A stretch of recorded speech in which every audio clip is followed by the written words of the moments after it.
তো আমি চমুরি গোটা আমি এসে গেছি। এখন পশ্চিমবঙ্গে চলছে সব দিকে যে তারা এখন ট্যাবের টাকা পাবে কি না, এটা নিয়ে বিস্ময়কর চাঞ্চল্য ঘটনা ছড়িয়ে পড়েছে সবার ঘরে ঘরে।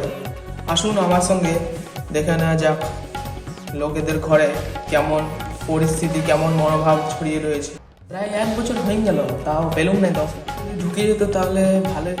এরপর 10,000 ডায়মন্ড নিয়ে নিতাম, 10,000 টাকা। তো আমার একটাই প্রস্তাব শুধু কি জলদি 10,000 টাকা ব্যাংকের খাতায় ঢুকে যায়।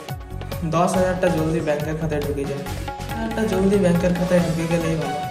তো আমারও একদম নিউজ রিপোর্টার হয়েও আমারও খারাপ লাগছে। তো সরকারের কাছে আমার একটাই নিবেদন কি জলদি করে 10,000টা সবারই ছাত্রছাত্রীদের ব্যাংকের খাতায় ঢুকে যাক। আর এভাবেই নিউজ দেখার জন্য, ইনস্টাগ্রামে নিউজ দেখার জন্য আমার সঙ্গে যুক্ত থাকেন।